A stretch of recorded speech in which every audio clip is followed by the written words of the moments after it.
बाळी भाऊ, ही हरभऱ्याची भाजी आहे. आता ही हरभऱ्याची भाजी केव्हा येते? हिवाळ्याची. मग हिवाळ्याची आली का मग ही खुडायची, कुटू कुटू कुटू कुटू खुडायची आणि वाळू घालायची. आणि वाळू घातली का मग ती वाळली का गुरक्यास हाटायची आणि चटकबाज खायची. लेकी बाई याला काय काय घालायचं ते दाखवते आणि मग पाणी घालून वाटीते. 10-12 मिरच्या घेतल्या, 7-8 लसणाच्या कांड्या घेतल्यात, 1 चमच मीठ घेतलंय, थोडेसे जिरे घेतलेत, 1 वाटीभर शेंगदाणे घेतलेत, एवढं वाटायचंय. आता वाटून घेतलंय, कढई ठेवून घेते.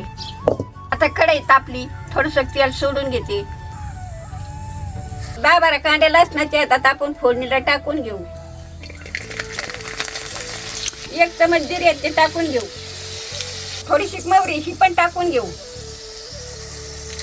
वाटलेलं वाटाणे हे पण टाकून घेऊ. आदनाला पाणी टाकून घेते.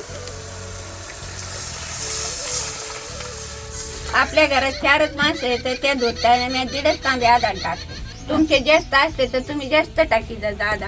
आता धाणे येऊस्तर लेकी बाळी घरच्या डाळीचं बेसन पीठ आहे. आता त्याच्यावर मी भाजीत काढून घेते, मस्तपैकी असं काढून घेते. आता भाजी आणि पीठ बघा आदान कसं आलंय, असंच येऊन देत जायचं आणि मग भाजी हाटीतच जायची. आता फक्त भाजी हाटून घेते. तर लेकी बाळी 10-5 मिनिटं शिजून द्यायची आणि पटके सुटून घ्यायची.